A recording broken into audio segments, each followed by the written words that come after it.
Drivers, start your printers. To keep pace with the ever-changing landscape of marketing and advertising, let Clark Print Shop help you spot the trends and keep you in front of the pack with all your color printing needs. From business cards to invitations, menus to mugs, we can print anything you need on paper or your choice of over 3,000 promotional items. Visit www.clarkprintshop.com to browse our online catalog and place your order today, or call us at 276-889-3426. For a limited time, use the code iRacing for 23% off your first purchase. The staff at Clark Print Shop looks forward to handling all your color printing needs. In the heartland of our country, something magical is happening. At Walkin' and Rollin' Costumes, we know the power of community, of hands coming together to create wonders. These costumes are symbols of love, compassion, and inclusion. Your hands can craft dreams. Join us at Walkin' and Rollin' Costumes Build Events and be a part of something extraordinary. Welcome to the World Center of Racing here tonight from Daytona International Speedway for the opening race of the Saturday Night Racing League Challenger Series, live tonight on V-Speed. 60 laps here. It's 150 miles. We've got 3 tire sets available. Not going to be too much of an issue for most of these drivers, but if you have enough accidents, you might wear the tires out. We've got 2 green light checkered attempts, 80% fuel loads. This is the opening race of the series, just 10 races. Here we go, kicking things off for the Challenger Series for Saturday Night Racing League. Green flags in the air. We're off and away.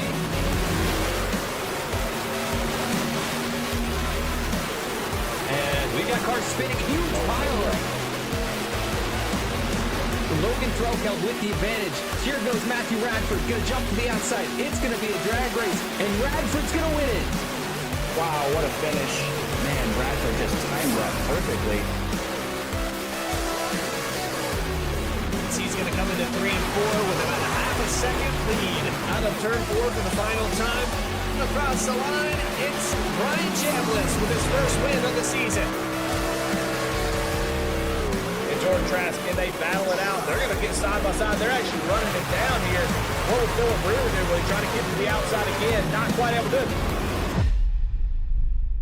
Bryce clears him, but there goes Philip Brewer. Looks like Bryce Shoemaker is going to have no pressure from behind.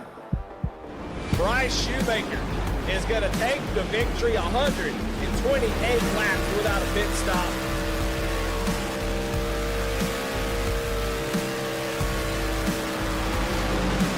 1/1000th of a second across that line. Chuck Sweeney led that lap by. The white flag is out. Final time around for the Challenger Series at Michigan. The 2-mile speedway. If you're Dakota Boy here, what do you do right now? Look at the block down the backstretch. You have to send it in hard here on the bottom, but Ferrara's got the preferred line. And they're 3-4 wide back here in the 10th position. But off in turn 4 for the final time, side by side. A door check, 3 wide from the lead. Ferrara is going to get the win at Michigan.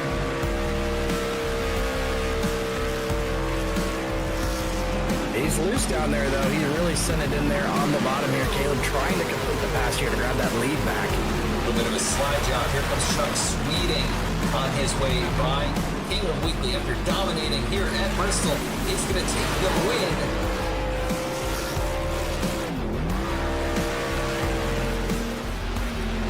We'll see them both taking the high line, and he's in the back bumper of the 9. Oh, man, I think he's going to hang on, though. Chambliss able to hold on to it, keeps the momentum. The 44 does not have enough as Brian Chambliss takes home race number 10. Dakota Floyd finishing in the 6th position as our championship winner here tonight.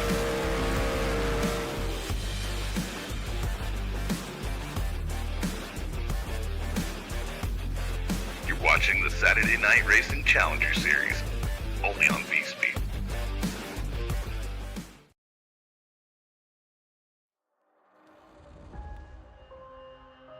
It's a behemoth of a racetrack in Lincoln, Alabama, and it's going to square off here for week number 6 of the Challenger Series, live from Talladega Super Speedway.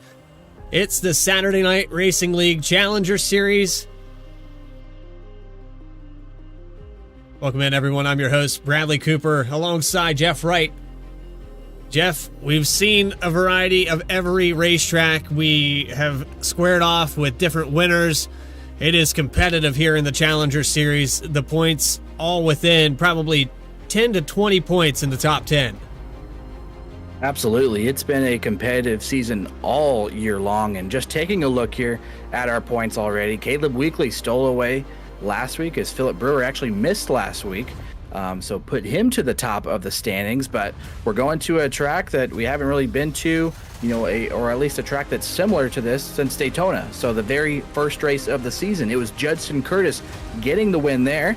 Hasn't seen victory lane since. Could be a good opportunity for Judson to get his name up a little bit further there towards the top of the standings. Yeah, and you saw Dakota Floyd there with his victory, adding one to the list. Philip Brewer got 2 in a row. It is very competitive here in the Challenger Series, but here tonight, it's a racetrack that anybody could get it done. This is a kind of one of those equal opportunity racetracks. Anybody could get up here to the front, and even if you're in 10th place, 19th place even, you could pull off a top 3 with this thing. Absolutely. I mean, this race is all going to be about survival is the biggest thing. So you're going to see some guys with the different strategies. The guys that qualify up front are going to try to stay there. The guys towards the back, they might be content to ride around there until we get, to, inside 15, 10 laps to go. So you're going to see these, differing strategies. And, to win this race, you got to be there at the very end, Bradley. You can't have a wrecked race car. So look for these guys to, try to be taking care of their stuff, not be too aggressive early on. But once it's go time, we get inside that 10 lap to go mark. It's going to get really exciting. These guys are going to be getting really aggressive with the pushing. Race analysis on your screen, 60 laps, 60 mile per hour pit road speed limit, 3 tire sets. Tires probably not at a premium unless we have a caution. Drivers most likely won't take that set. 2 green, white checkered attempts with 80% fuel. And of course on that iRacing Dix setup. But here we go. Let's take you trackside now. Get that grid up on the screen. Starting on the pole here tonight, it's Brian Hennings in the 74, a 54.611. He's going to beat out Ben Laughter with a 54.661, almost tied for the pole here. A couple thousandths of a second. Row number 2 goes to Justin Carey. Judson Curtis will start in the 4th position, and I'm not quite sure why I don't have those numbers at the top of the screen, but Logan Threlkeld and Ethan Coulier is going to start in 6th position. 7th goes to Brandon Wallace, Dakota Floyd in 8th, and rounding out your top 10 is Morgan Cook and Benjamin Richards in the 56. Starting 11th tonight, it's Bryce Shoemaker, got 2nd place at Daytona in our season opener, looking for 1 spot better tonight. Jordan Trask will start alongside him in the 12th position. Teresa Spiker starts 13th tonight alongside Caleb Weekly, led the most laps at Daytona earlier this year. He rolls off 14th. John Tanu starts in the 15th starting spot. Eldon Stewart making his return tonight. He'll start 16th.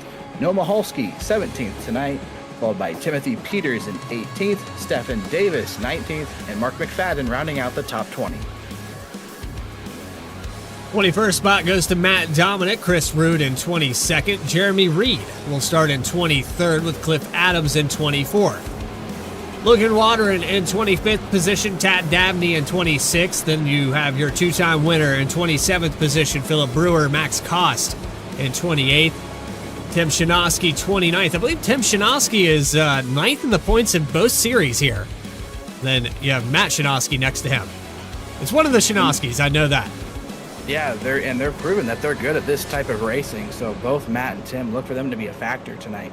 In 31st tonight, it's going to be Broderick Vaclavic rolling off in that 31st position. Austin Belke rolls off 32nd. Keith Shoemaker, 33rd, is his starting position. Michael Muncy rolls off 34th. Followed by Edward Fiedler in 35th, Michael Jones in 36th, and Greg Spiker rounding out the field in 37th. So 37 cars going to thunder around here at Talladega for race number 6 of the season. Is it race number 5? It's race number 6. It's got to be race number 6. Number 6. Sorry, I kind of lost track. I got down there in the car and forgot everything. Square off here at this 2.66 mile speedway. Ryan Henning is going to lead them into turn 1.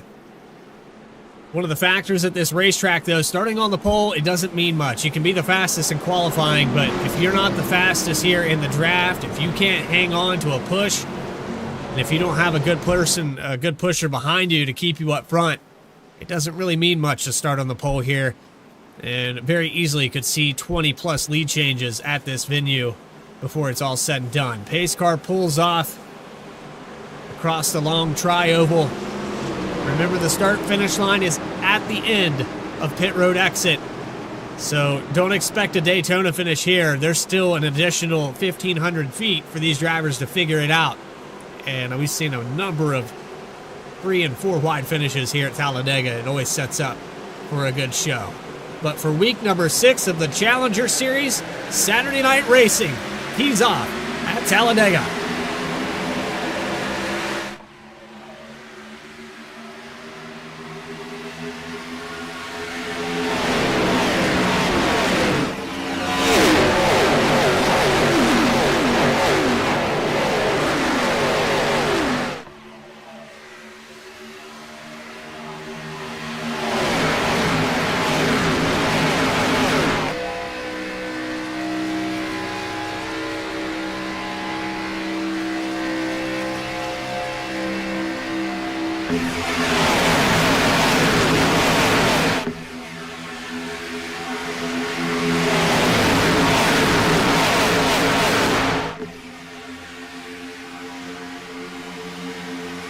Here they come out of turn 4 into the tri-oval. Justin Carey on the back bumper of Brian Hennings.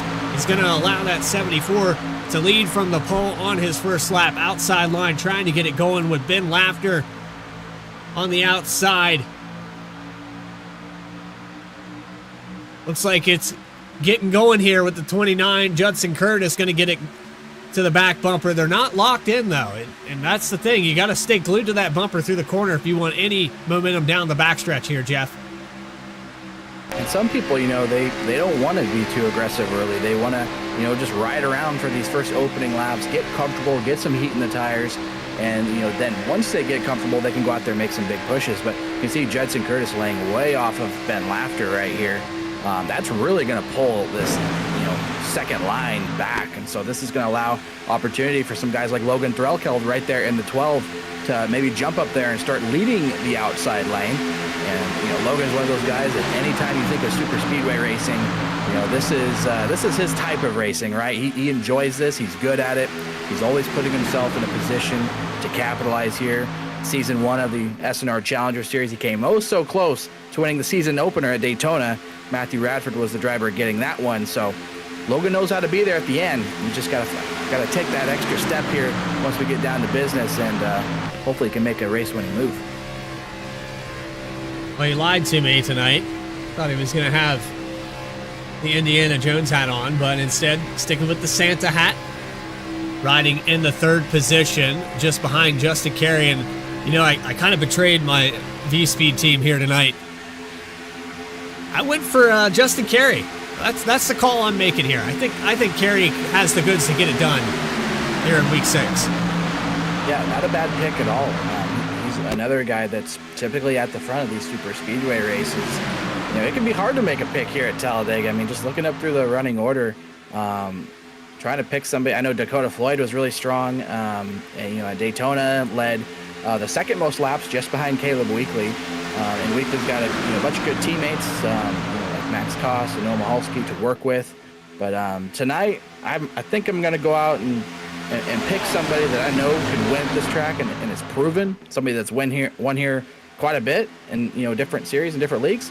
Go ahead and give me Max Koss in a 63. I think he gets it done tonight here at Talladega. Currently riding in the 31st position. Quiet race so far, as they're 3 wide back here through the tri-oval. This is starting around the 20th position that they're starting this 3 wide. You have Caleb Weekley on the outside trying to get that 3rd line going. He has the 60 of Stephen Davis just behind him, and a little bit of a blink issue there. I'm hoping and praying that we have resolved this, but iRacing with its recent update on the graphics, as you can see, Talladega has a double yellow line now down the backstretch. Yeah, and it's about time, I would say, right? I mean, we've been waiting on that double yellow line for quite some time, and really all, a lot of new artwork on a lot of these NASCAR tracks. It's really cool to see. The lighting looks better, the surface looks more accurate.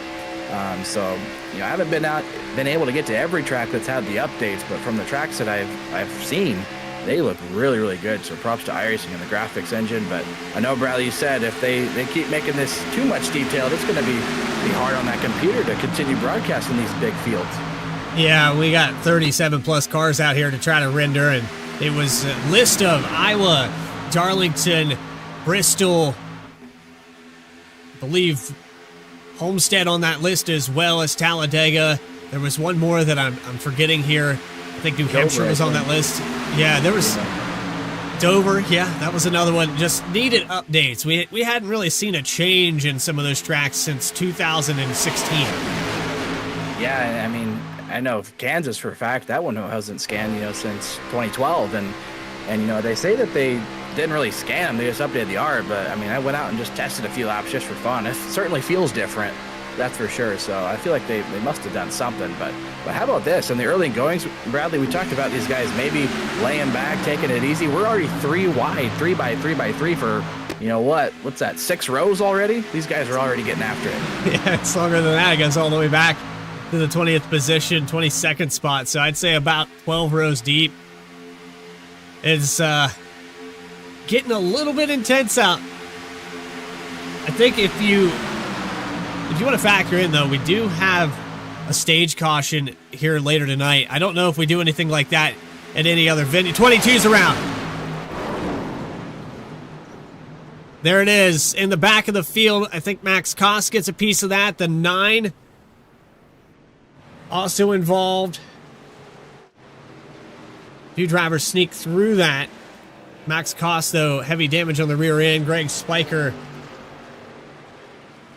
About 10 cars involved in this.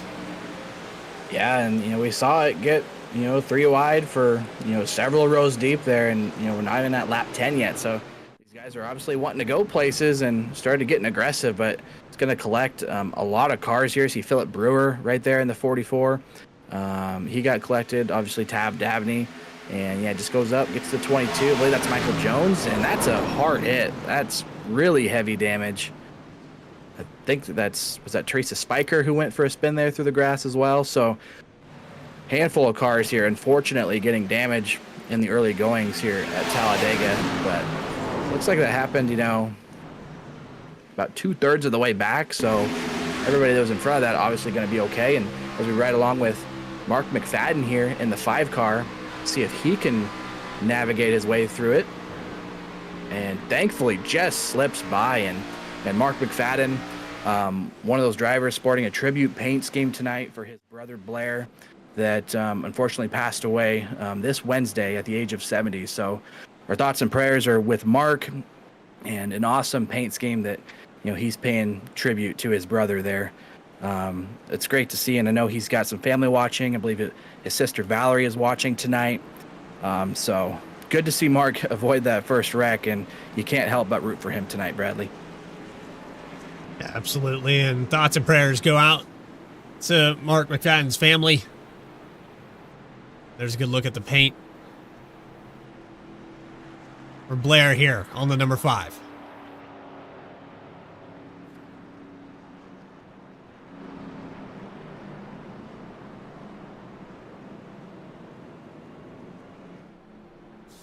So back up front, Brian Hennings from the pole, still your leader.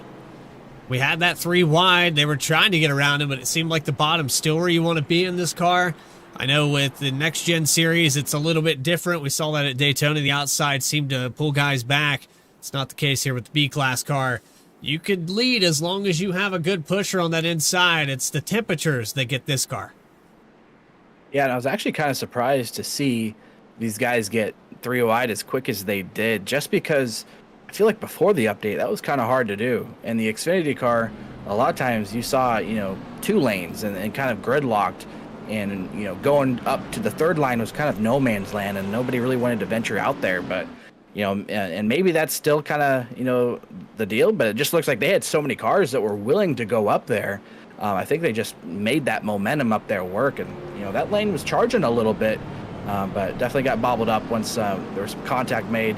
The 22 went for a spin, and so I think after an early caution like this, some of these guys are probably gonna be a little bit more on their toes, probably be a little bit more careful now. And obviously some guys with significant damage too. So my pick right there, the 63 max cost, he's trying to get some damage fixed. Philip Brewer, he's got some damage. You see Chris Rude there in the 32. He's still in his pit stall. So an opportunity to fix some damage, but also come in and top off on fuel as here comes the race leaders. These guys got to be quick here to not go a lap down. But some of these guys might have, some required damage to where, unfortunately, they're going to have to take a lap down here. So it looks like, some guys in there like Chris Rude, for example, he is going to go a lap down. But just ahead, that car is going to stay on the lead lap. Looks like that is the 75.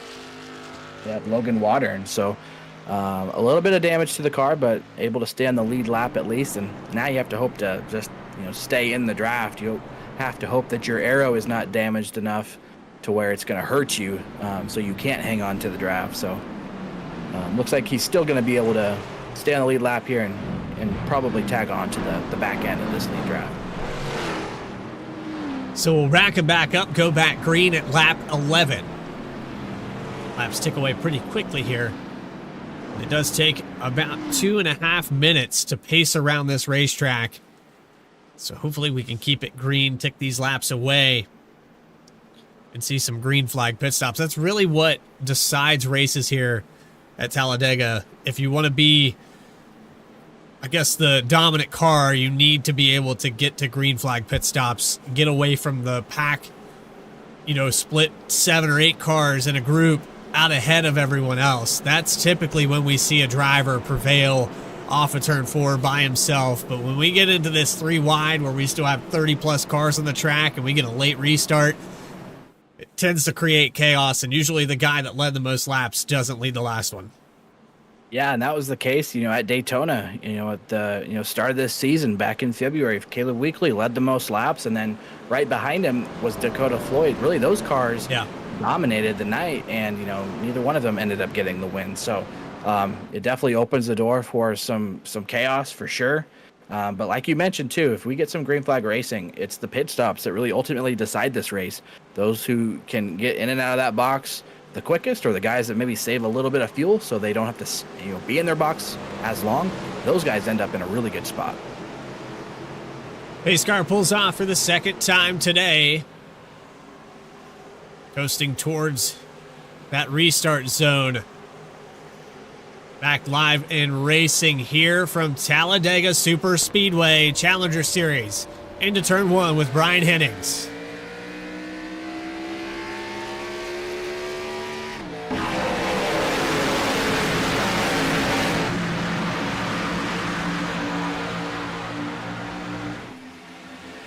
Hennings gets a little bit of a jump out ahead. Justin Carey's going to pull back up to that rear bumper. It's going to take a while for that outside to get going again. This time around, though, it's been Laughter on the outside. Remember, it was Hudson that didn't get it going. It took a while for anybody to get some momentum on that second line. Yeah, and usually, car down there. Oh, wow. I think that was Jordan Trask. Yeah, got tagged, I believe, from behind. Looks like he's gonna, he made contact with the wall. That's gonna be some big damage for him.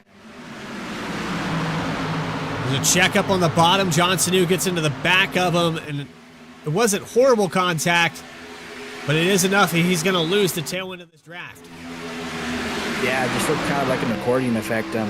He went up to push the car in front and kind of got stacked, and the car behind kind of got into him, and really nothing he could do in that point. So unfortunate for Jordan, he's going to lose the draft. You can already see he's 13 plus seconds behind. He's going to need a caution now and definitely have a lot of damage to fix there. So he did a good job to minimize the damage. He didn't, absolutely kill it, but I mean, it's still going to be severe damage, and he's going to be very, very off the pace. Off the back of Brian Hennings, watching this outside line. It's actually Ethan Collier that is in the 36 labeled on your ticker on the left side. It's a 45 car, though, stamped on that machine.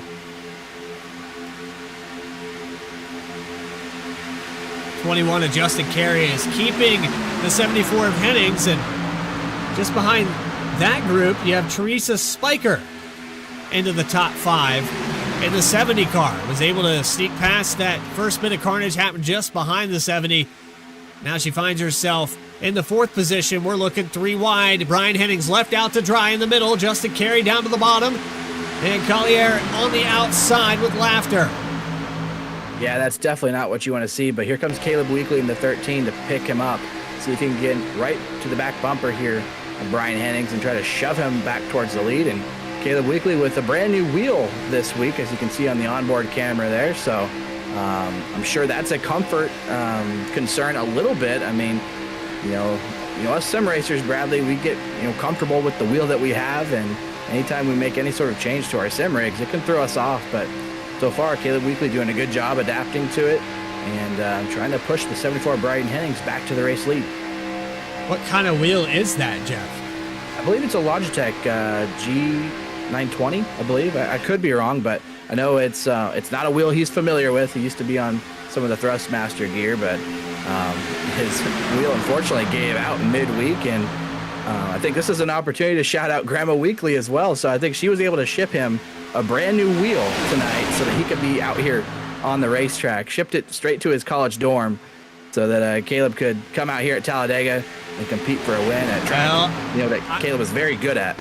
I was seeing maybe what he was thinking. I don't know if he wanted to try it, but Laughter is falling back, so it was a good call. He's going to stay here with Hennings. But Weekly had worked his way up about 6 positions there through the middle by sticking with Brian Hennings. It looks like that was the good call. Yeah, it was. Like I said, the 3rd lane can be hard to get going. So even though that Hennings kind of got into the sucker hole where he wasn't getting pushed, Caleb saw an opportunity, filled in behind, and pushed him straight back up there. And now Caleb is up a handful of positions as well. And looks like Judson Curtis right there in the middle of this line now. He's going to try to do the same thing. He saw Caleb push Hennings all the way to the lead, but now Caleb wants to go for the lead. Looks like maybe peeked out to the outside. I thought he was going to go 3 wide there for a minute. They line back up 2 by 2, so no more 3 wide at the moment. Got a little bit back around the 88. I believe that is the 88 of Shoemaker. And Keith Shoemaker has the 0, or is that the 898? Okay, looked like a 09 there for a moment. That's the 98 machine of Cliff Adams, driver we haven't mentioned too much here yet. Started in 24th, is up 13 positions. No, that is horrible math here. Horrible math. 6 spots. How about that? Yeah, it's actually kind of hard for me to see on the ticker, so the stream I'm watching right now is a little bit blurry, but we're going to go with whatever you said, Bradley. We trust you, so we'll go with that. But it's getting a little bit more interesting here towards the front. How about Mark McFadden in the 5 car? He's found himself up a lot of positions. He is all the way up into the 6th position after starting 20th. So Mark McFadden in that awesome number 5 paint scheme. Noah Mahalski just to his outside there. Looks like Mahalski, Shoemaker, and the other Shoemaker are trying to get this 3rd lane moving. And Caleb Weekly, he sees a teammate behind him, and Noah Mahalski. He's going to try to take this run and see if we can get these Neon Auto guys up here towards the front and competing for the lead. Well, Mahalski very aggressive there on the pinch down. Hennings is going to come up and block this. Oh, bad push there. And that causes an accordion effect. We're going to see trouble in the back. I was afraid of that. Then Laughter's involved.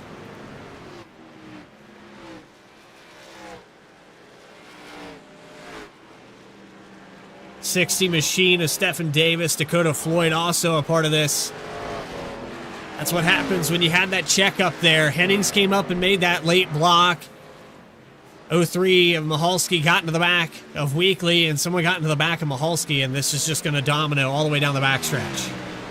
Yeah, and it's going to collect a lot of race cars. I mean, that wreck looked like it collected at least 10 plus cars, I think. And Judson Curtis, the winner from Daytona, he is not going to win again here at Talladega, as he gets a lot of damage there towards the inside wall. So was looking to go back-to-back for super speedways in the Challenger Series this season.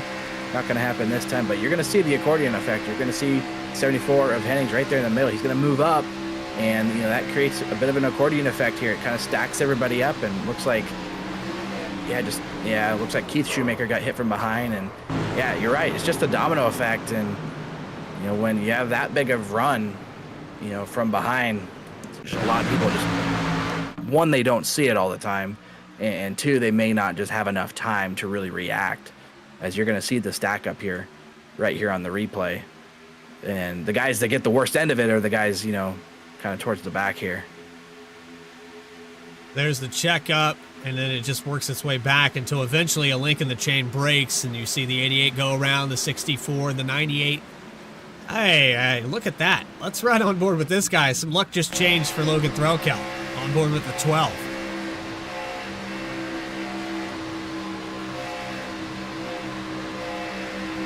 Snuck right between it, Jeff. It was close. Yeah, this is going to be an interesting shot.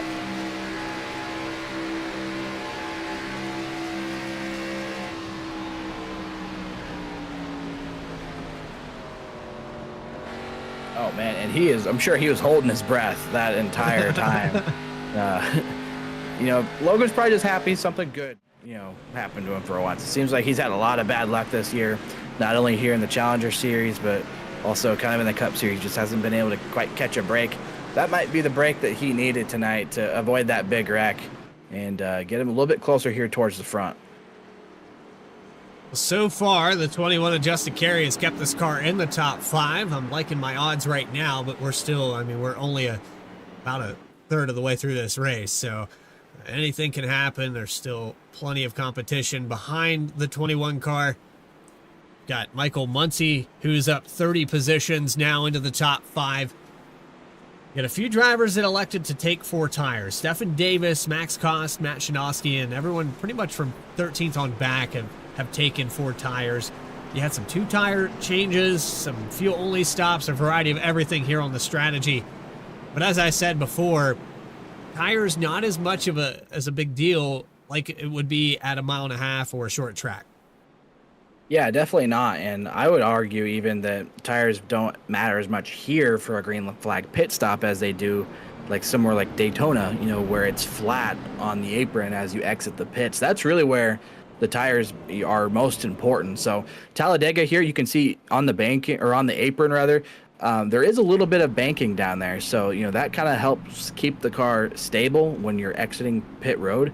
Under green flag conditions. You know, if you're at Daytona and you're on old tires and you do a fuel only and you got to go on to the flat apron, that's when you see guys either spin out or wash up the track and get a penalty. So the guys towards the back here probably electing to go ahead and put on the tires, where the guys that want the track position want to stay up front.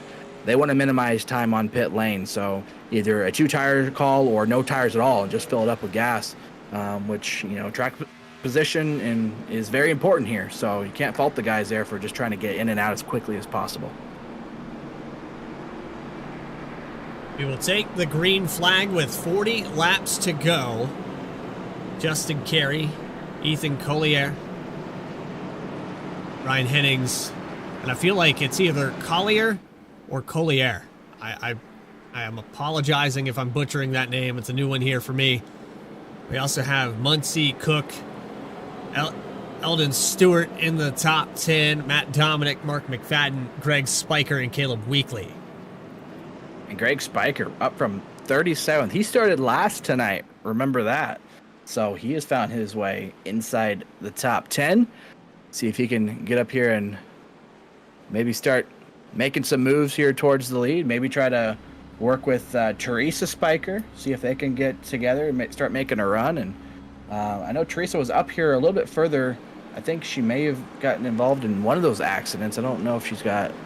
Her car looks pretty clean, but she will be starting at the tail end. And just ahead there in the 79, Jordan Trask looks like he was able to get most of that damage fixed from his contact with the inside wall. So that caution was kind of the break that he needed so that he didn't go a lap down and can get his car fixed up and get right back into this race. You'll have 33 cars on the racetrack. Chris Rude, Michael Jones, Timothy Peters, early exits to this event. One lap down here for Judson Curtis. Cliff Adams and Tad Dabney still trying to get damage repaired. Tad Dabney had a meatball flag from earlier. I think he got back on the racetrack for a couple laps, got caught up in another one. Yeah, he's had some bad luck this series too for a while. Just been caught up in some wrecks and not of his doing, just wrong place, wrong time. Race cars off. We're about to go underway for the third time here with 40 laps to go. Justin Carey, your leader, into turn one. Green flag is out, and we're back underway.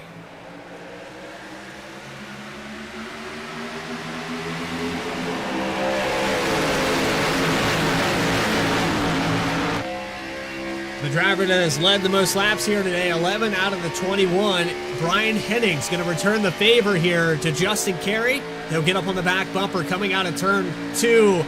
He's already going to take a shot at the back bumper to get him going before they get to the exit. Yeah, the inside line's just a lot more organized right now, but here comes Collier, followed by the four there of Eldon Stewart. They're going to try to compete with these guys a little bit. It feels like the 21 and the 74 have been the cars in control most of this race.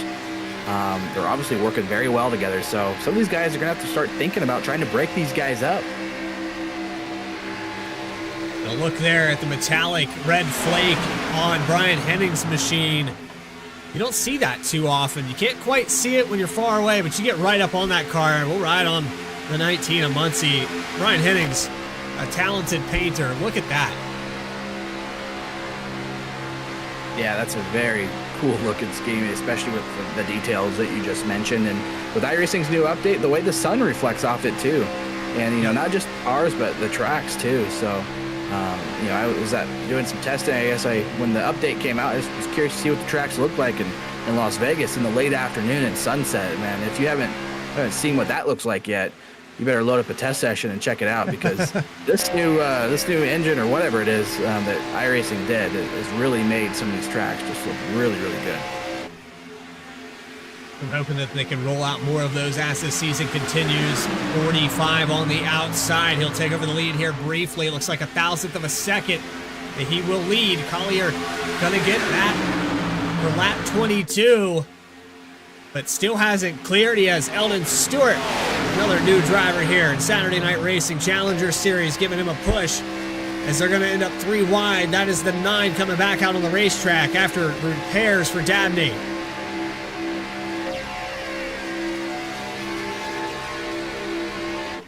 Here comes Greg Spiker in that 10 car, just in the second lane, the third car in line. This is the highest that he has found himself so far tonight here at Talladega.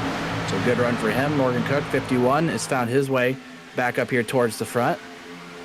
And just behind him, Logan Threlkel just dodged that big wreck, and now he's battling here in the lead pack again. And I know as we get down to the end of this thing, he's going to be coming up with some big moves. I'm sure. Some craftiness. He's come so close, and I know that race from last season, at Daytona, the season opener, battling with Matthew Radford, he feels like maybe he could have done something a little bit different. He could have been declared the race winner. So I know Logan's always a threat when we come to these super speedways. This is his type of racing for sure.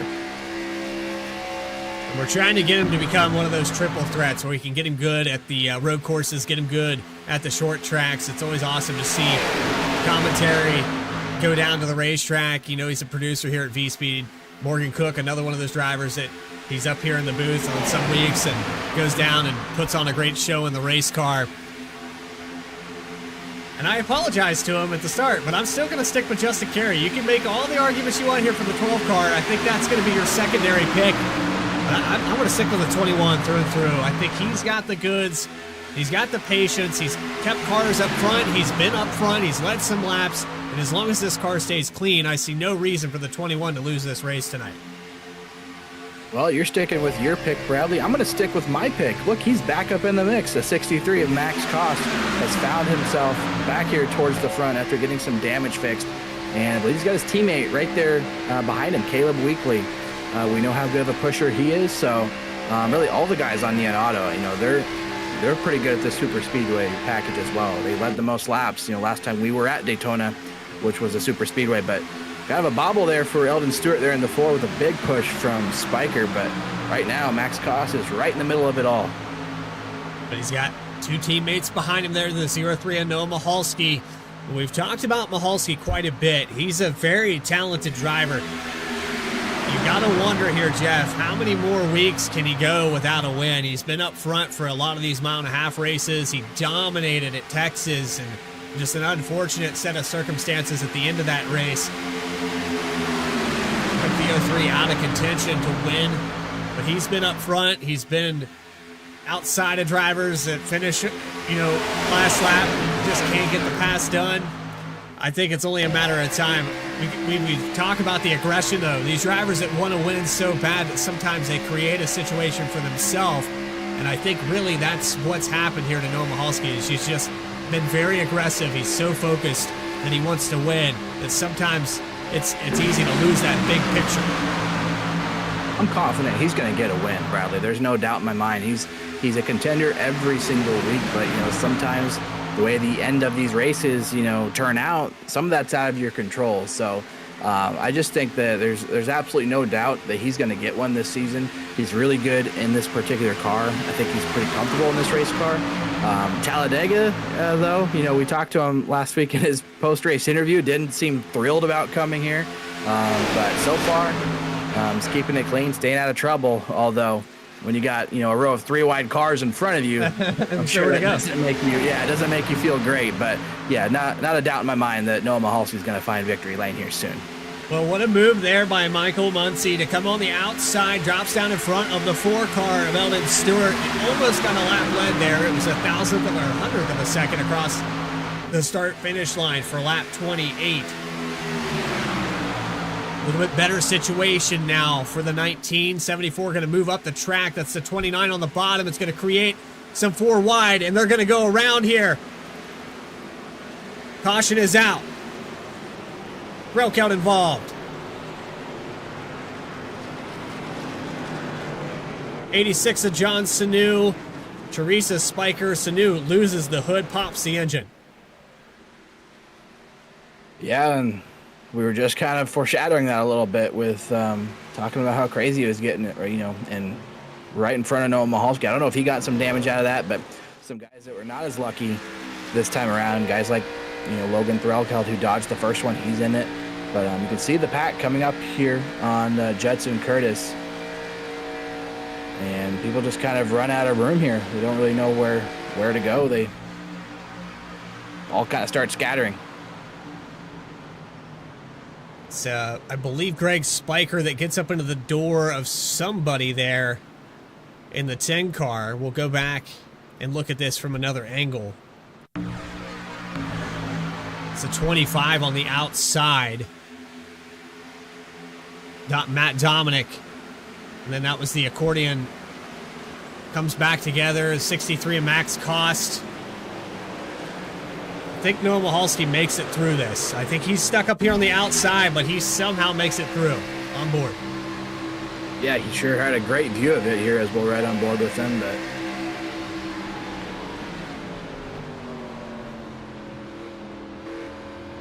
wow. I think we spoke some luck into existence for him right there. We talked about maybe not having a lot of luck. Well, he had a little bit of luck there, but also just doing a good job of getting hard on the brakes, getting checked up so that, he could find his way through there. Unfortunate for some of these other guys right smack dab in the middle of it. But wow, Caleb Weekly squeezed his way through as well. I didn't realize that. So heads up driving there by Caleb Weekly. Dakota Floyd looks like he's going to slip through.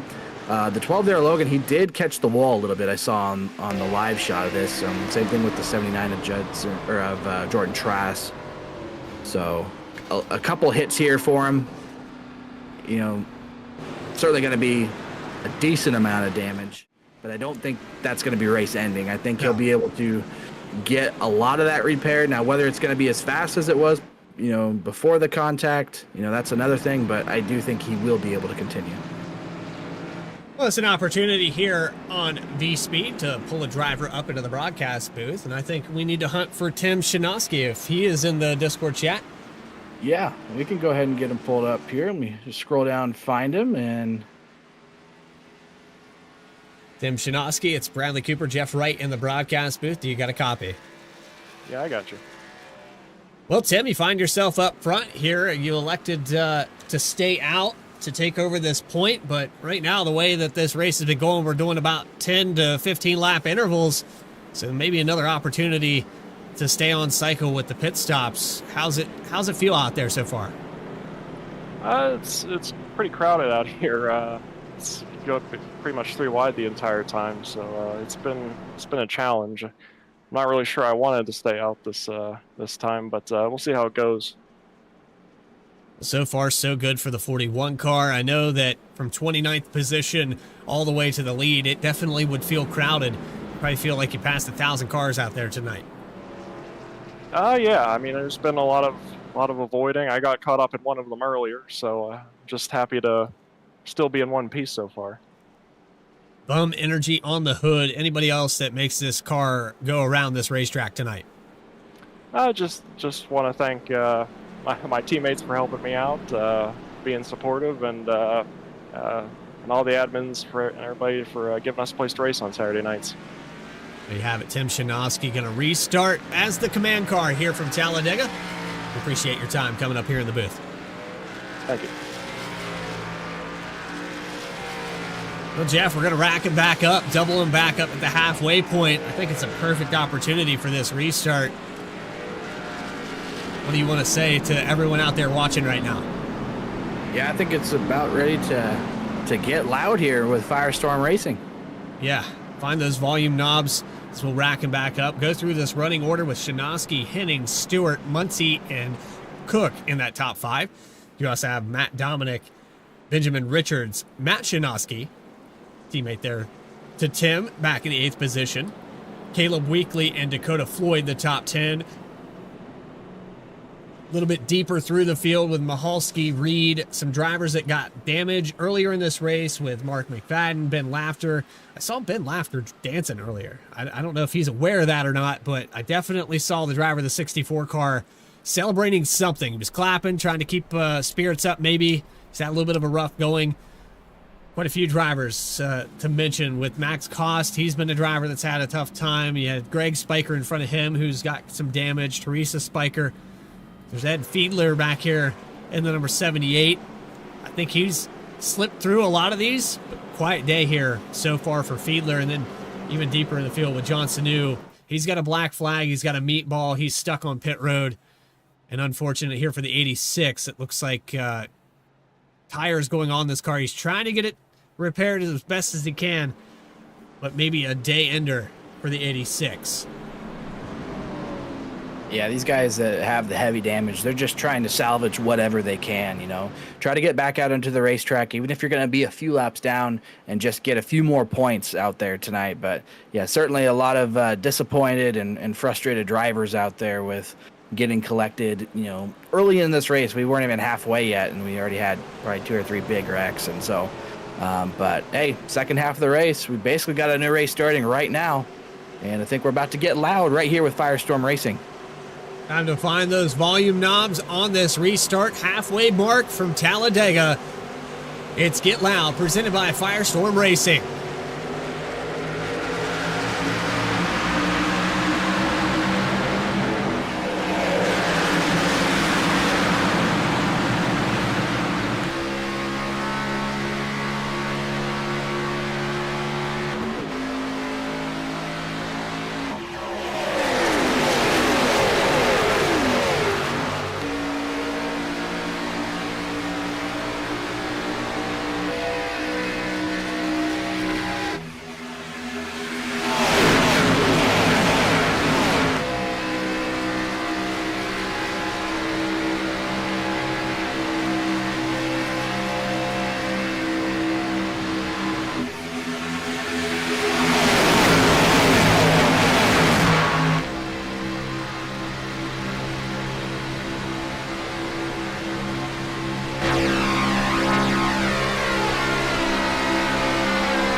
we got loud and we got a lead change. The 19 of Muncie leads that time by, just barely gets that lap lead, but he gets it over the 25 of Matt Dominic. 2 1,000ths of a second when they cross that stripe. That's about as close as it gets, and good pushing, good working with Dakota Floyd right there. But yeah, Matt Dominic in that 25, he's getting up here. I think he's leading some laps too, and it's obviously a very good looking paint scheme for him. We got Matty Doom on board on the back, so you see his Twitch, YouTube, all of his socials right there. Be sure to check him out, as he is your race leader right now, but maybe not for long, as it looks like Eldon Stewart going to try to go for the race lead, with Muncie pushing from behind. Got the 74 of Hennings keeping the 25 in the lead here this time across the tri-oval. Another couple hundredths of a second. The finishes here at Talladega. You saw that run just through the tri-oval. And now Hennings sucks back up to the 25 car, keeps him ahead just enough. That's really what it's going to come down to, is who has the most goods, who can push the best and stay glued to that back bumper. We see him relax through the corners here, Jeff. It's not going to be the case when we get to 5 to go. And I'm a little bit surprised that we don't see some more guys kind of backing off right now. I know we're very close to the fuel window, and if you can sit mid pack to the back and kind of run half throttle and let the draft kind of carry you, you could save a lot of fuel. And even if this doesn't go green to the end, you could still shorten up your last pit stop by saving some fuel. But it doesn't really look like these guys are saving fuel, so maybe they're a little bit too far out that window to make it on one stop. But big check up there on the inside. The 51 of Morgan Cook almost got in the back of the 41. We talked just to Tim Shanowski a moment ago. They're able to avoid that. As we go down the backstretch, the 19 of Muncie gets left out to dry. Here comes Jeremy Reed in the 94. That's another driver that had a really good race going at Daytona in our season opener. Was up front, leading laps, and really in that top 5 for a lot of that race. So obviously a proven super speedway type of racer, and going to try to get to the back bumper here, Michael Muncie, but it's like somebody else is going to jump in front of that third lane, and that looks to be Ethan Collier, which on our timing scoring shows 36, but he's in that 45 car right there on the top. He's going to try to take this third lane and maybe view that as his ticket to the race lead.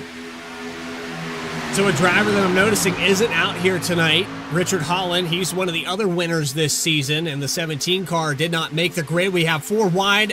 Contact, 41's around. Into the inside wall. Heavy damage for Shanowski. Caution is out. And they're still wrecking a little bit behind. I think I saw Benjamin Richards get involved. Yeah, Benjamin Richards got involved, but heavy hit for Tim Shanowski. And like I said, we just talked to Tim, having a great race, was working great with his teammates. Who Austin Belke, Broderick Vaglavic, and Matt Shanowski are all the teammates of Tim. Just hate to see that. It was having such a great run, and looks like they got stacked a little bit here, or maybe an off-center push, and just really nowhere for Morgan to go there. They kind of got off-centered with this push and kind of stacked that inside lane and gets him sent to the inside wall, and you can see the smoke, that engine, that is gone. So unfortunate. It's going to be race over here for Tim Shanowski, who's up and running inside the top 5. And then the aftermath here with Richards ends up hitting Morgan Cook. I think the 07 was to the outside of Broderick Vaglavic, and he came down just a little bit there. We'll watch this from the blimp camera. There's the 41 to the inside wall. And then right here, they go 4 wide. This is after, I think we were going to stay green until that moment. Yeah, Tim was so far, down, towards the inside wall that I was going to think that it wasn't going to trigger a caution. I actually think this might have been the incident that actually triggered the yellow flag. So, I would say, fortunate break for Tim, because he's able to catch a caution. But, with your engine gone, it doesn't do you much good. He's still going to pretty much have his race over regardless with this caution. But we're going to see some guys come down pit lane now. Like I said before, we're tight on that fuel window here. So I think a lot of these guys see this as an opportunity to maybe get their last pit stop in. And I'm going to guess we're going to see a lot of fuel only here. I'd be shocked to see most of these guys take tires. I think you're going to get the fuel you need and get out. Yeah, down and away here for the 36 of Collier. Justin Carey into his stall as well. He'll be down and away around the 18th position to come back out on the racetrack. Ben Laughter getting 4 tires. So some of these drivers getting some damage repaired, and a few of these guys have been caught up in something. Morgan Cook, of course, staying on pit road. He had that double tap in that incident. Got a piece of the 41. Now looks like the front end getting fixed up on that V-Speed 51 machine. Brian Hennings will be your leader. We're going to take a quick commercial break here on V-Speed. So far, so good from Talladega. More coverage continues in the Saturday Night Racing League Challenger Series right after this.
Drivers, start your printers.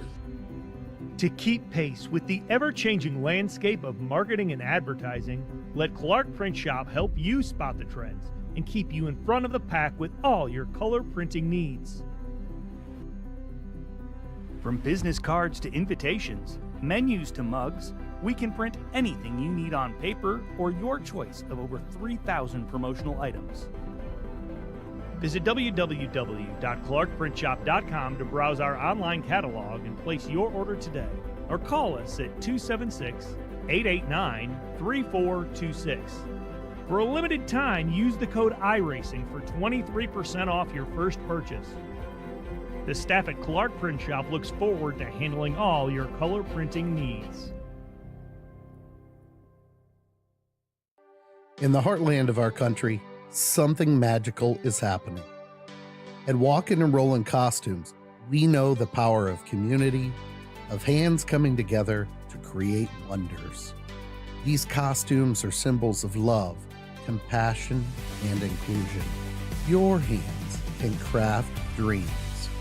Join us at Walkin' and Rollin' Costumes build events and be a part of something extraordinary. Welcome back live to Talladega Super Speedway, where Brian Hennings has found his way back to the lead past the halfway mark, 2/3 of the way through this event, and we'll have 20 laps to go. Here from Talladega Super Speedway, live on V-Speed Saturday Night Racing League. Will we make it to the end on fuel? Quite a few drivers stayed out here. 11 laps on the stint for Hennings as he takes the green flag.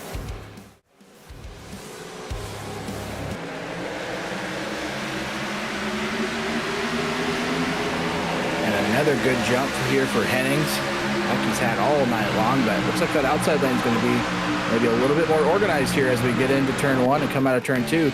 Dakota Floyd's going to try to get to the back bumper here of the 4 of Eldon Stewart and see if they can surge these guys past. Floyd's going to leave him out to dry. Dives down to the bottom for the 57. That's going to allow the 10 of Greg Spiker to the back bumper. You have the 07 on the outside as well of Klavic and the 70 of Teresa Spiker.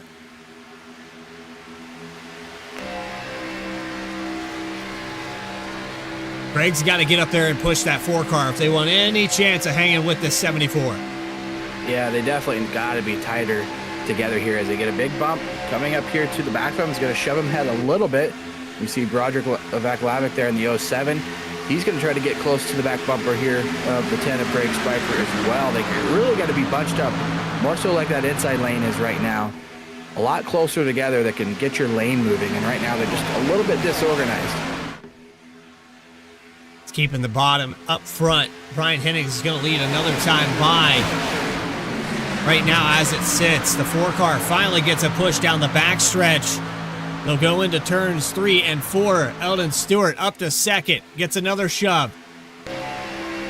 Spiker all over the back bumper entering 3. He's going to be all over the back bumper entering 4.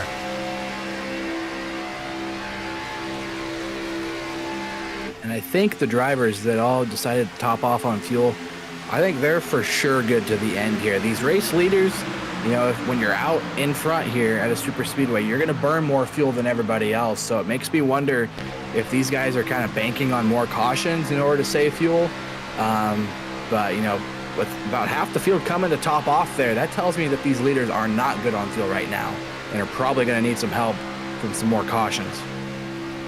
On board with the RSR Driver Cam, Ben Laughter. Started up in the top row, back to 14th here. Remember, he got caught up in some of these incidents. You see McFadden in front of him, the 46 as well. It's actually Ethan Collier in the 45, the 36 machine. I think you're right, Jeff. I think these guys that came in and topped off, they're 4 or 5 laps on this stint. I think they can make it to the end of this race. As you see the 36 go to the outside, it's labeled as the 45. He's taking him 3 wide. He got a couple spots here. How long can he hold on to this? He's going to continue to prevail to the outside of the 07, but out of 2, the momentum breaks. Yeah, he's going to need some more help up there, but here comes Ben Laughter up on the top, and now Greg Spiker is going to jump out to the 3rd line here. And we're already, still just not organized enough, though. These guys need to be a little bit tighter in order to really get this 3rd lane moving. You're going to see the ground that they're losing here. Once they get to the corner, they really got to get bunched up in order to make that 3rd lane move. It's such a disadvantage in the Xfinity car when you don't have the numbers. It's so important here. It's not like the next gen where you can rely on a big run to, take you from, 10th all the way to the front. You got to really have strength in numbers, and right now that 3rd lane is just really disorganized. On board with Justin Carey as he shoots up through the middle. 36 is going to dump down in front. Looks like Morgan Cook on the back bumper of the 21. Now the Spiker machines working together on that 3rd line. Can Teresa Spiker get up to the lead? It's only a 2-car tandem with Ben Laughter a little bit further back. They're going to lose some more spots.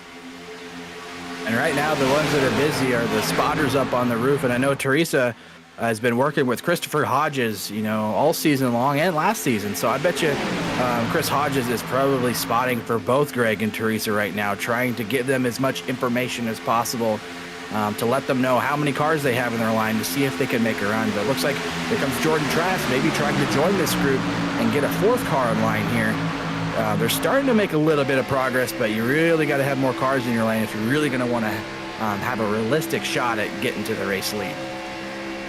And for Trask, he has a little bit of right rear damage on this machine. You can just see it here as he's riding along the wall. Right rear a little caved in. He'll catch up to the tail end. That's the best thing he can do is just stay in line. This car probably not going to be able to lead as they stay 3 wide. Teresa Spiker pinching down on your 4th place driver in the 4 car. They pinch down again. Teresa Spiker leaves us 10 out to dry. They get really tight there off of 4. This is starting to get good, although we still got a ways to go yet. We're not quite down to that 5 lap to go mark, but we're getting closer each lap. But these guys, the aggression is already starting to move up as this is the best I've seen the third line, really compete now for the top spot. Teresa Spiker in the 70 getting pushed by the 10 of Greg Spiker, followed by Collier and Jordan Trask on the top side. They're starting to get more aggressive with it, and you're seeing the ground made up. 3 wide for the top spot. 25 on the bottom of Dominic. Brian Hennings in the middle with the lead. Teresa Spiker on the high line. 07 crowds again. And I've been watching this here with Vaclavic. He's pushing out a lot wider on these exits. He almost makes contact with Greg Spiker a few times, and here he is again. It looks like the 07 just struggling a little bit to keep the car in line.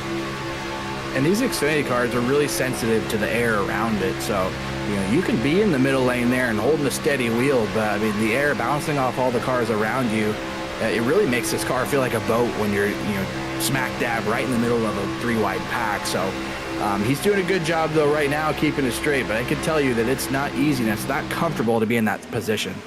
And caution is out in the back of this field. It looks like Judson Curtis, no, Keith Shoemaker, and the 75 of Logan Watering with about 13 laps to go. Caution is out on the speedway.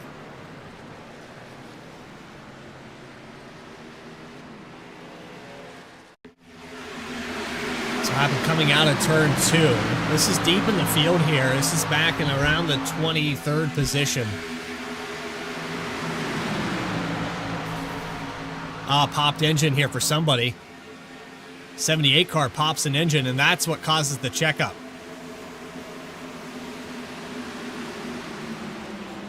That's a little bit bizarre here. Yeah, you have to wonder if they had some heavy damage from an earlier wreck, and that can happen. The engine can let go and really give you no warning if you have any sort of front end damage. And I'm guessing that's what happened because he's not, tightly sealed up to the back of anybody. I think he's trying to hang on to the draft here. So certainly it shouldn't be, an overheating issue, but it could be. Oh, he missed the shift. Interesting. Yeah, that's odd. And yeah, he brings it down. So I don't think he was the cause of the caution though, but I think it's just people spinning behind as a result. There's the engine pop and the 54. Yeah, this is what causes the stack up. Why did Ed Fiedler shift down? Yeah, I don't know. You have to wonder though. Something fail on the sim or equipment failure. That's odd. That's something I haven't seen before. So a few takers down pit road here. With this caution, this might put them in the green for everyone in this field to make it to the end of this race. It might extend it just enough here, Jeff. Yeah, I think a lot of these guys are probably just getting some more damage fixed to be better aero-wise. But what do you say we maybe pull up another guy? I was thinking about maybe pulling up our race leader here. That's the 25 of Matt Dominic. I'm curious to see his thoughts here. Let's see if I can pull Matt here into the booth. You got him. Hey, Matt Dominic, it's Jeff Wright and Bradley Cooper up in the booth. Do you have a copy, driver? I have a copy. What's up? Sorry about that, Bradley. Been working with Logan the past few weeks, but Matt, you're up in the race lead. Looks like you've been kind of running that top 5 for a lot of this race. How's the racing out there? Is the drafting and the pushing, is it pretty on edge? And do you feel like you can maybe keep that car out front and maybe get yourself a race win here at Talladega? Oh, it's very on edge. I'm just been working with my teammates Michael Muncy and Jeremy Reed. I'm gonna give it all I got. Hopefully we cross the finish line in first. I don't think the cautions are quite done yet though. Yeah, it seems like it's been a very chaotic race out there, and we kept seeing some guys towards the back keep topping off on fuel. For a while there, we thought fuel might be a conversation to be had. Is fuel a concern for you guys at all, or are you guys pretty much good to go to the end? I'll be good to go for at least 1 green-white checkered. If we get 2, I might be a little worried, but it's not really a concern right now. Gotcha. Well, thanks for talking with us, Matt. We'll get you back down to your channel, and good luck to the end of this race. Appreciate it. So that was Matt Dominic, race leader right now in that 25 machine. He's been up in the mix all night, Bradley. So and you can tell he's been working with some teammates, and obviously a guy that, seems like we should be keeping our eye on here as we get down to the closing laps here at Talladega. Advocating for any car other than the 21 right now, and I won't believe you. No, I try not to show my bias too much, but I do look at the stats. We look at the stats every week here, Jeff. Oh, we certainly do. I mean, we talk about the algorithms that are in play a lot. I mean, those have predicted a lot of race winners over the course, of SNR's history. So both Challenger and Cup. And I think the guy that was favored coming into tonight, that was my pick, actually, Max Cost. I thought he was going to be able to get it done. He's got a really good record here, but was a driver that unfortunately got caught up in some incidents and has some damage. He's not quite out of this yet. Still a lot can happen. And realistically, Bradley, I mean, once we get, inside 2 or 3 to go, we could really see this field pretty much, turned upside down. So I'm ready for just about anything. And I think I hope you meant that as a metaphor, Jeff. I hope that's what you meant. Absolutely. But we are ready for anything here at Talladega. This is going to get exciting. So keep it tuned right here to V-Speed. It's about to get good. And later tonight, we're going to Canada in the Cup Series, Bradley, at 10 p.m. Eastern. So the first time SNR has ever gone out to Canada, really anything internationally. I can't say I like my chances tonight, Mr. Cooper, but I do think it's going to be a good show. Absolutely. You can tune in there at 10 p.m. Eastern Time. We have all the coverage of Saturday Night Racing League in both the Challenger and the Cup Series. We'll be in the next-gen cars at a road course for week number 6. But Matt Dominic, Brian Hennings on the front row, Dakota Floyd, Teresa Spiker, Eldon Stewart, the top 5. Reggie Ortega in the chat. My money is on Caleb Weekly. Yeah, be sure to drop those picks in the chat. We like seeing all the different interactions here in the live chat here on the YouTube stream. And I would have to say that's a pretty good pick by Reggie Ortega. Caleb led the most laps at Daytona. He's got a good team with Neon Auto, guys that know how to work with each other. So I wouldn't be surprised at all if we see that 13 get up here. Let's see how it shakes out. We'll have a 9-lap shootout here from Talladega, race number 6. Into the restart zone we go for Matt Dominic. Can the 74 of Brian Hennings get it going on the outside? They do not. And Dakota Floyd is right there for this restart. That's a really good jump there for Dakota Floyd. I feel like if he can push himself clear of the outside lane, he's probably going to jump up and try to take it. But don't count this outside lane just yet. Teresa Spiker falling in line here. She might be able to push Hennings back up there. Yeah, Dakota Floyd didn't have an opportunity to jump up, and now a big run here on the top side here for Hennings and Spiker. They're jostling around. The 94 goes to the inside line. That's Jeremy Reed. He'll drop down to the bottom. He has the 12 of Logan Threlkel just behind him. And here comes the 21 through the middle. He'll probably want to drop down here. Yes, he will. He'll get the draft off of the 12. They're still back and forth at the front, though. 19 of Muncie looks to the outside. He'll go back behind the 70 of Spiker. 8 laps to go from Talladega. We got to keep our eye on this number 4 car in Eldon Stewart. So I see a couple guys in the chat. They're picking him, making his return to Saturday Night Racing League tonight. He's been away for a while, but what a way to come back, to be running inside the top 5 here with a realistic chance to maybe steal the win away here at Talladega. He's actually in that prime spot where you can make a late move. Sometimes drivers that are second in line will stay committed to the car in front of them until the exit of turn 4, but you can make the move earlier if you're third in line. If he can get pushed clear of Brian Hennings, that might be the car that pushes him to the end of this race.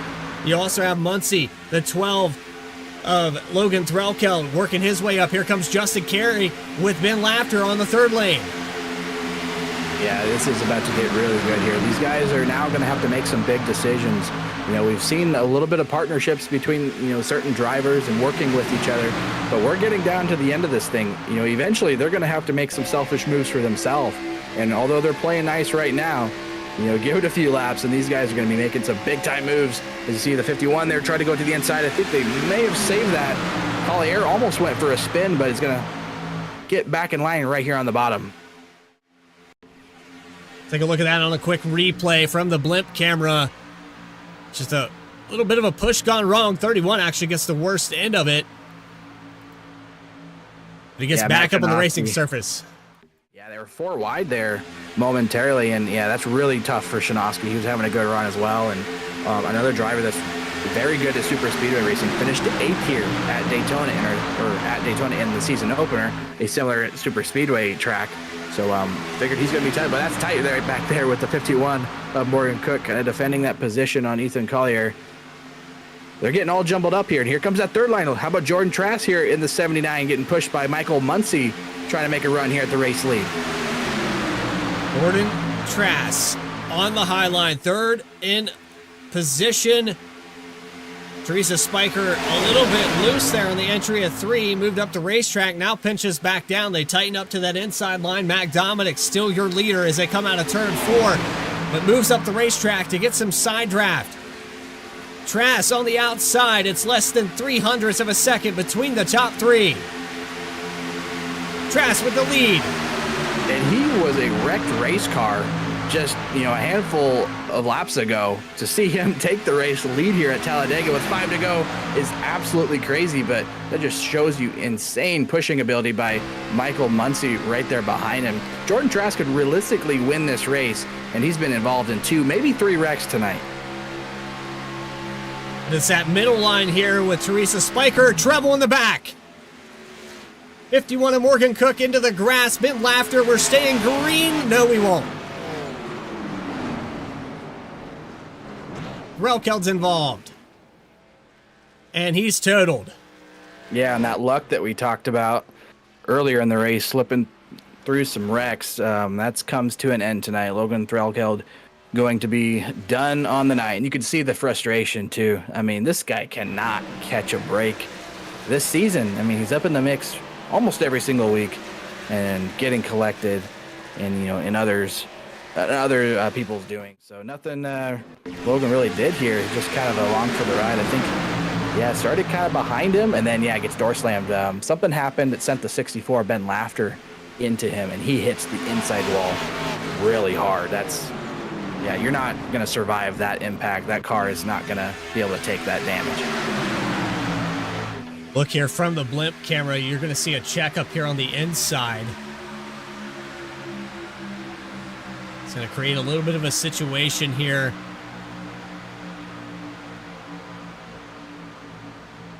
'03 of Mahalski got into the back of the 64 with a bad push. It was just a light tap, too. You wouldn't think that would send that car around.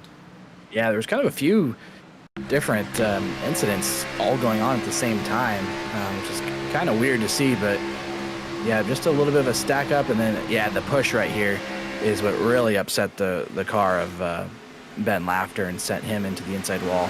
Mark McFadden, I think, gets through this just barely. He almost got collected in it. Let's ride on board here with Mark McFadden is right on board with his paint scheme, with his tribute to his brother Blair that passed away earlier this week on Wednesday. And maybe gets a little bit there, but still able to continue on. A little bit of damage right there. On the left front tire, but could have been way worse, and I think Mark is still going to be good to go. On board with Morgan Cook. Yeah, how about this save? This is a save. Yeah, through the grass.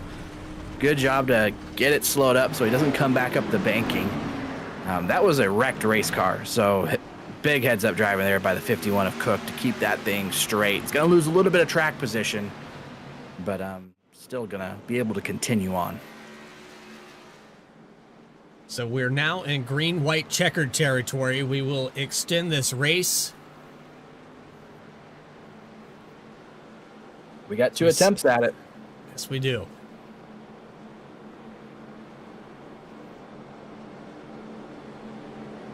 Several cars out with the 33 or 33rd position. It's the 41 of Tim Shinovsky, Tad Dabney, early exit, Timothy Peters, Ed Fiedler with a popped engine, Cliff Adams, John Sanu, Max Cost out of the event, Philip Brewer, Logan Threlkeld, Chris Rude, Michael Jones, and Timothy Peters, all done for the day. So we have about 26 cars still left on this racetrack out of 37.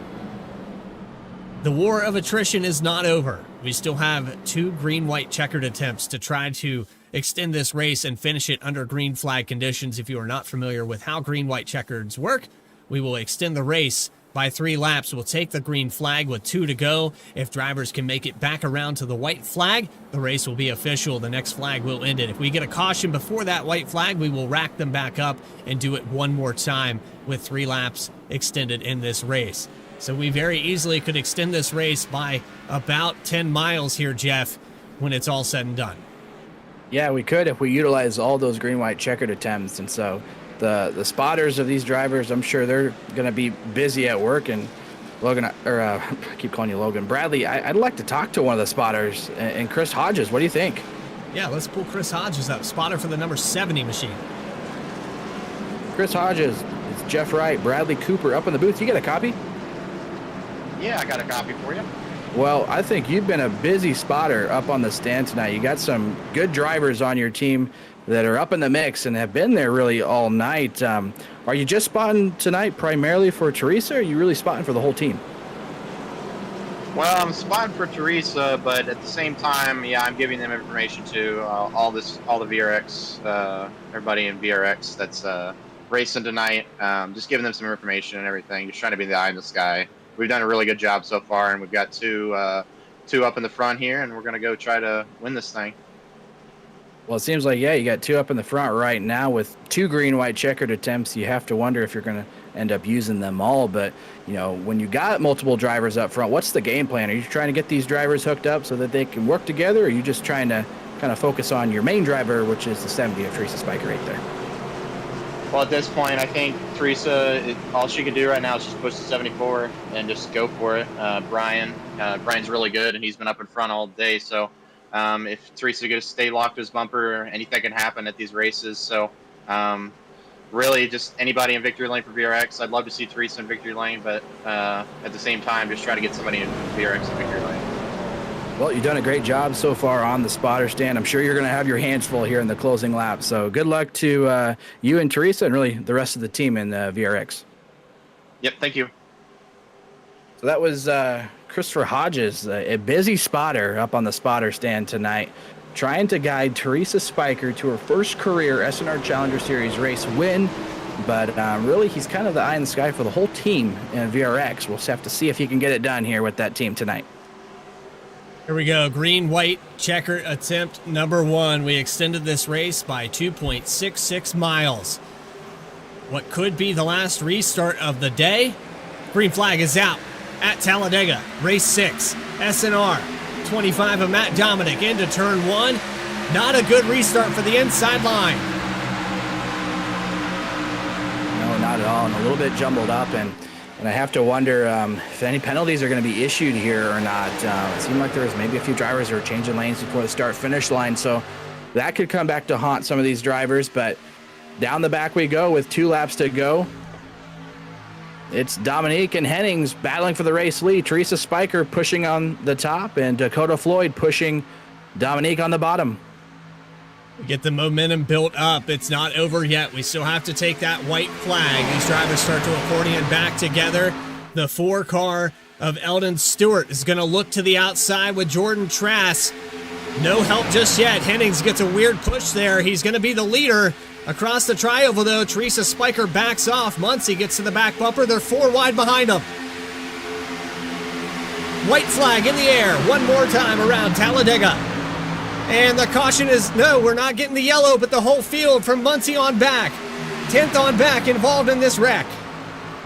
Yeah, we're going to race back to the line here for the race leaders despite the big wreck. So all bets are off here. See who can get back around to the finish line. It's going to get good here. 25 has the point. There's only a 3-car tandem on the outside. Justin Carey gets to the back bumper. The 4 doesn't have momentum with Trask. He has damage. Here comes Hennings out of turn 4. He's got the nose. He has the momentum. Floyd can't get him going.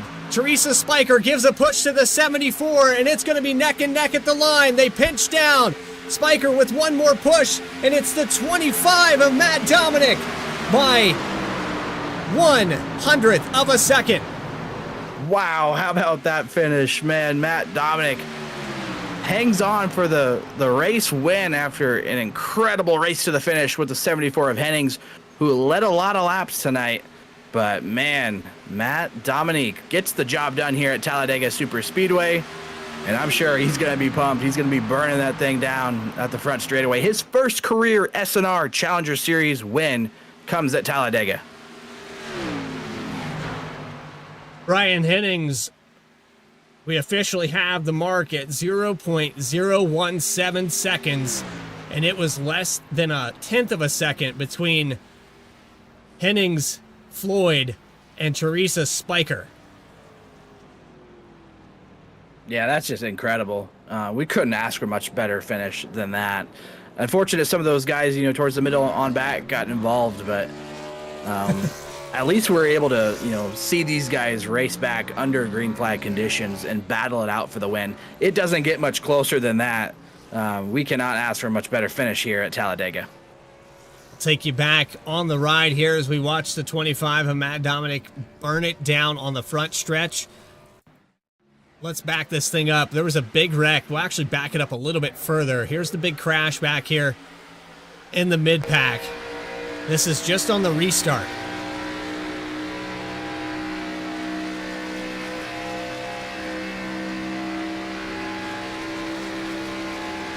So we're riding on board here with Morgan Cook. Some drivers that were jostling around for position. Not sure, Greg Spiker in the 10 car, I think, goes up the racetrack or gets into Muncie. It happens right behind Michael Muncie in the 19. Yeah, it happened shortly after we grabbed the white flag. So, they're 4 wide right there in the tri-oval, and that usually is going to spell trouble. Just there's not a lot of room, and yeah, they just come together. Looks like Muncie gets in a Caleb Weekly hard hit for him. Noah Mahalski gets collected. Morgan Cook, Bryce Shoemaker hard hit. A lot of drivers get collected in this, and you have to wonder if any of them were able to limp it home. But while that was happening, these guys were battling for the race lead, and Dakota Floyd just pushing as hard as he possibly could here on the 25 of Matt Dominic. But man, Hennings sure made a good run at it, and I believe that was courtesy push from Teresa Spiker. So just an incredible battle here to the end. Out of the tri-oval, they bobble and weave side by side across that tri-oval. And here we come to the start-finish line for our photo finish. We'll back that up one more time here and get a better look at it.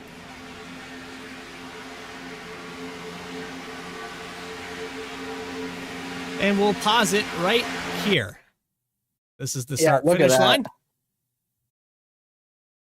And frame by frame, nope, we fast-forwarded too far there. Sometimes you break it here.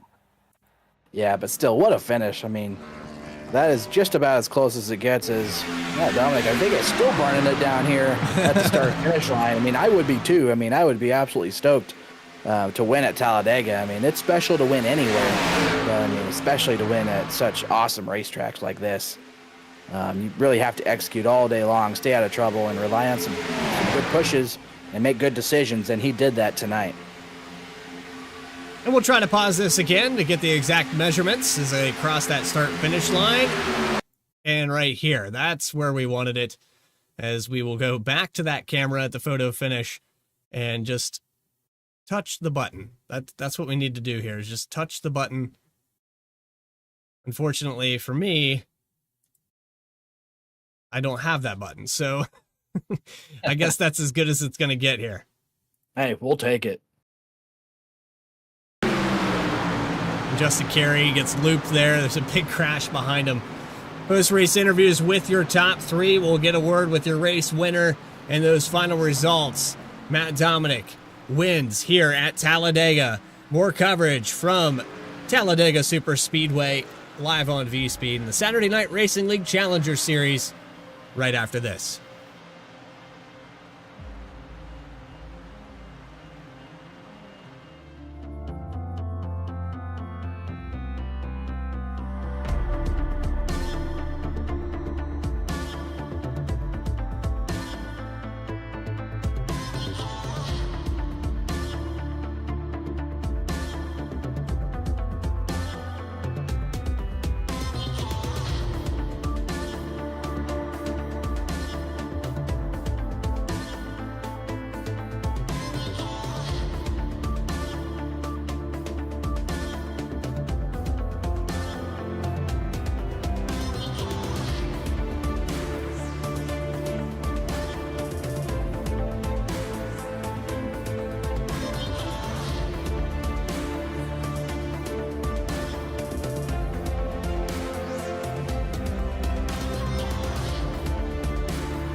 To keep pace with the ever-changing landscape of marketing and advertising, let Clark Print Shop help you spot the trends and keep you in front of the pack with all your color printing needs.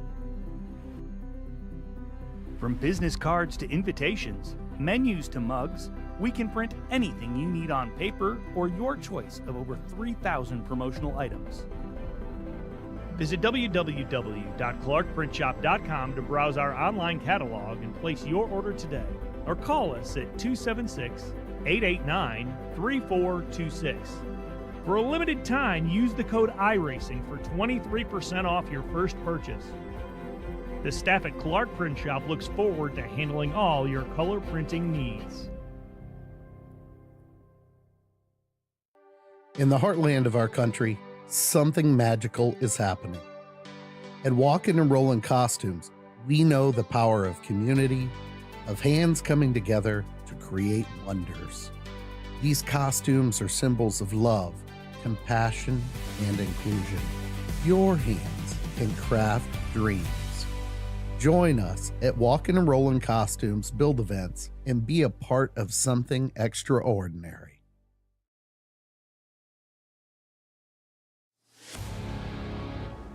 Welcome back to Talladega Super Speedway, where Saturday Night Racing League and their Challenger Series have concluded their 60 laps plus one for an additional 2.66 miles here tonight on V-Speed. The final results up on your screen with 13 lead changes, 6 cautions. Matt Dominic from 21st position. He gains 20 spots to win this race. Brian Hennings, who started on the pole, he gets a top 3 just behind by 1/100th, almost 2/100ths of a second. Close finish here amongst the top 4. Dakota Floyd in 3rd. Teresa Spiker, top 5 finish. Justin Carey. We'll get a word with those drivers in the top 3 in just a moment. Justin Carey, my pick here tonight. Jeff, I got to say, I was surprised, but I think he had a little bit of damage there to finish this thing out. He ends up 5th position. Ethan Collier is going to finish 6th. Eldon Stewart in his debut back here in the Challenger Series, he'll finish in 7th. Greg Spiker 8th. Jordan Trass in 9th. And Mark McFadden rounds out your top 10 from 20th. Yeah, great run for Mark McFadden, getting himself a top 10. I know it was a special paint scheme for him, so big congrats to Mark on that. In the 11th spot, though, it's going to be Benjamin Richards, I believe his best finish of the season so far.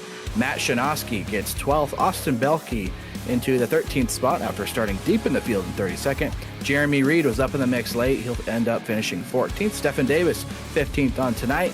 The winner from Daytona earlier this season doesn't repeat. Judson Curtis gets 16th. Brandon Wallace in the 17th position tonight. Logan Watern involved in a couple of wrecks. He salvages 18th. Ben Lafter, more of the same, got in a few wrecks. He gets 19th. Noah Mahalski somehow limps across the finish line and gets 20th tonight after ear damage. 21st goes to Keith Shoemaker in the 88. Morgan Cook, V-Speed's very own, in 22nd. Roderick Valklavic will finish in 23rd. Caleb Weekly, 24th. He was in the top 10 as we came across turn 1, but heavy damage for the 13 machine. Michael Muncy, another one of those cars that was in the top 10, who ends up 25th here. Bryce Shoemaker, 26th position. John Sanu with a popped engine, 27th. Logan Threlkeld, the luck continues for the 12 machine. He will finish in 29th. And Philip Brewer, rounding out, 2-time winner, 30th position tonight.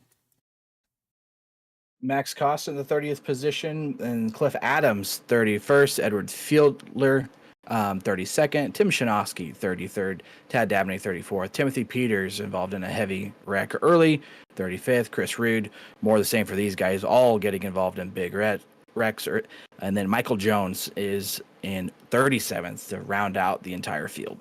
Yeah, it was a little bit broken there, Jeff. I apologize. We had a couple drivers that tied on my timing and scoring for 31st position, so things got a little bit jumbled up. We had 28th missing entirely from my timing screen, so I apologize for that. But iRacing sometimes gets a little bit broken when cars stay on the grid and they don't go behind the wall. So that's a case of timing and scoring getting a little bit confused there. If cars staying on the racetrack and early exits getting shuffled to the bottom. But with that, we have our top 3. We're going to pull some drivers up into the broadcast booth. And the first driver that we need to talk to we're looking for him here. It's Dakota Floyd in the 57 machine, and I'll scroll down to wherever he might be. Got him Already in here with you.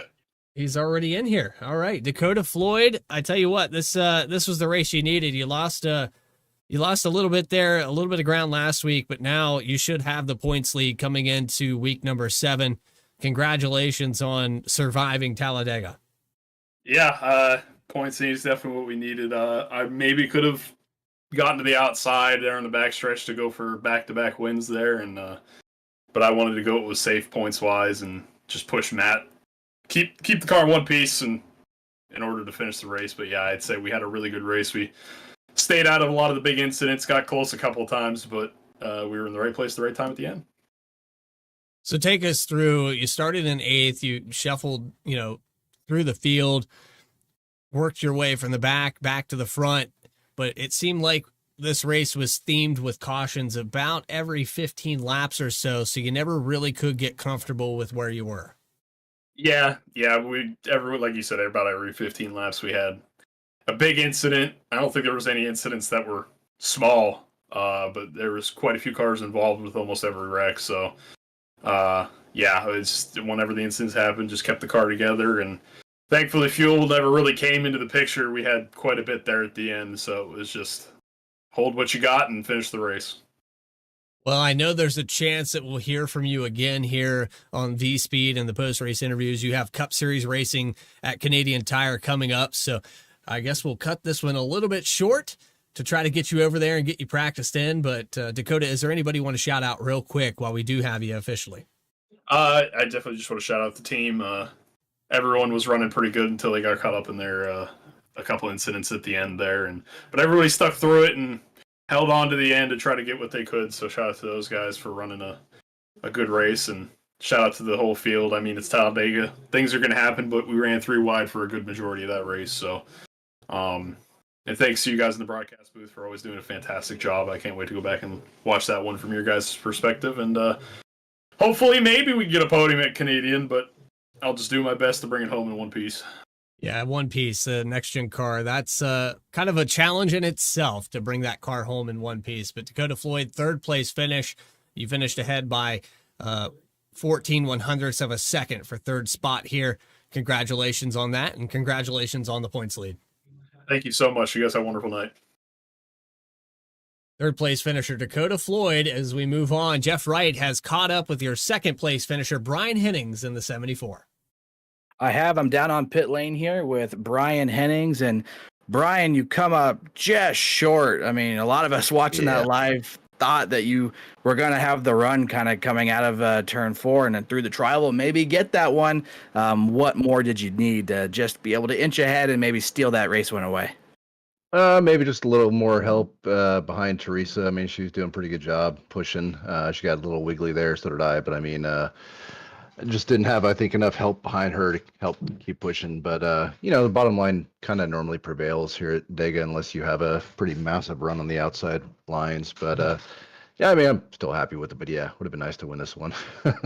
Yeah, it seems like you were definitely kind of the dominant car of the night. I mean, led 28 laps tonight. I'm pretty sure that's race high of anybody else in the field. We talked before that last restart to Christopher Hodges was kind of doing the spotting for the team.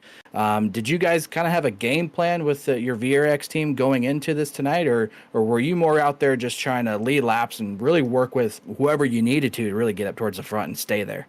It was cool to have them up here. I mean, we all wanted to try to work together. I think it was the last restart. We thought it was going to be 1, 2, 3, but Gray got P7, and I think Jordan was P6. So it would have been the 3 of us lined up. Yeah, we all wanted to help each other, and whoever was going to be up here was going to get pushed. So it would have been nice to have a couple other VRXs here on the old podium. But I'm happy. I just out here having fun. Yeah, well, it can't be too disappointed with 2nd place, but I know with as strong as you were tonight, I'm sure you would have liked to claim that checkered flag. And anytime we come out to a super speedway, Brian, we always know you're going to be a factor. But congrats on the 2nd place finish tonight. Before we let you go, though, is there anybody you'd like to give a shout out to? You and Bradley in the booth, V-Speed for the broadcast, and I was going to tease you guys for putting me at plus 3,800. Kind of wanted to I won't say it. I think my teammates at VRX. You Paul, wanted who's to out shit there on watching. it. That's what you wanted to say. Yes. We all wanted to, especially Benji, man. And Teresa for, not even being on the list. But just, my teammates and you guys and Chad and everyone put the league on. And that's about it for now. Well, I think that maybe you dodged a big bullet for everybody at V-Speed. If you would have won this race, that might have been painful for them. So I don't know. Maybe there were some things working against you tonight, Brent. I don't know. Yeah. But either way, would have been better if Teresa would have won, not even being on the list. all right.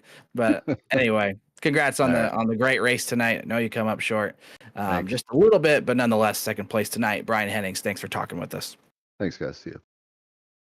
So that's Brian Hennings. He wanted one spot better tonight, Bradley Cooper, and I think he's right. I think he would have caused some problems for everybody at V-Speed had he won this race tonight. I mean, he got me to swear on a broadcast. Imagine if he would have won. Yeah, absolutely. I mean, I don't know. We'll take it. Close finish, exciting finish. Wasn't the race win he wanted, but the race winner tonight, that's Matt Dominic, and he's standing by Bradley Cooper in victory lane. Matt Dominic, congratulations. You broke the commentator's curse. Usually when we pull drivers up here, and anybody that's tuned in has seen it time and time again, we pull a driver up mid-race, and usually something goes wrong for him right after that. You broke the chain and proved that you can defy the odds, and you become victorious from 21st position. Oh, yeah. I think I've broken many curses tonight. I have had a pretty rough start to the year. Last week in Atlanta, I wrecked literally right as the green flag fell. So yeah, I'm pumped, man. This is my first time ever even giving an interview. You guys do a great job, and I couldn't be more happy right now. Well, when you go back and watch this thing, I think it's going to be surreal about how you worked your way through some of the cautions, some of the wrecks that happened right in front of you. But most of all, you're able to be on the bottom of this racetrack coming out of turn 4, almost half a car behind the leader. And then suddenly you get that last little shot through the tri-oval. It's 2/100ths of a second across the line. How about that? Oh yeah, the 74 Brian, he was racing me real close, probably the last like 25, 30 laps. He was consistently beating me in the tri-oval, so I knew I had to change it up on that last lap. I had to get closer to him, kind of kill his momentum a little bit. I think Dakota could have had a run on the backstretch, but thankfully he kind of stuck in line and pushed me to the end, so shout out to him for that. And shout out to my teammate Mike Muncy, because he actually got me into the lead to begin with. Kind of around mid-race, so I couldn't have done it without him. It really looked like there was a lot of momentum on that outside, and you guys prevailed. Somehow the bottom line still worked through that tri-oval. Congratulations on the victory. Matt, is there anybody else you want to shout out here while we have you in the booth? Shout out my teammates, Mike Muncy, Jeremy Reed. They're always there encouraging me. They were coaching me the whole time. My biggest cheerleaders, so appreciate them. Appreciate everybody in the field, honestly. This is fun every week, every Saturday. I'm glad that I can finally go out there, win a race, and kind of feel like I belong, because I've been clawing at this for 2 seasons now, and this is by far my best finish. So yeah, I'm excited. Thanks to everybody involved. So maybe we broke that streak. Maybe we get this car into the top 3 again. Congratulations, Matt Dominic, on the first victory in SNR Challenger Series. Yeah, I appreciate you guys. Thank you. There you have it. Your race winner from Talladega gets it done. Just enough time here for you to go down and start practicing for Canadian Tire here, Jeff. Yeah, I'm going to need it too. I'm not really looking forward to that race, Bradley, if I'm being honest with you. I think you heard Dakota say he's looking for a podium. I'm just trying to stay on the racetrack tonight. So, but yeah, we'll make it quick here. We'll probably get out of here. But just want to mention real quick, Matt Dominic gets his first win in his 15th start in the SNR Challenger Series. Matt has been with us since the beginning, a very loyal member of our league. So just great to see Matt break through, get a win, and Bradley, I wouldn't be surprised if there's many more wins to come. Well, speaking of surprises, we're going to make right-hand turns at Canadian Tire. That is happening in just about 30 minutes here on V-Speed. Be sure to tune in, turn on those notifications. You'll never miss a single race as we have season coverage all the way through to the end. For everybody at V-Speed, though, that made this possible, my co-commentator up in the booth, Jeff Wright, doing a fantastic job. Adam Baker makes this thing look good. Eddie Smith doing production over for Misfit in the Triple Crown Series right now. If you got a little bit bored with Talladega, you can tune into that as we have about 30 minutes in between. Probably catch the tail end of the Tour Series for Misfit. For everybody here at V-Speed, though, this is Bradley Cooper saying so long from Talladega. We'll see you in just a half an hour from Canadian Tire. Until then, stay tracking.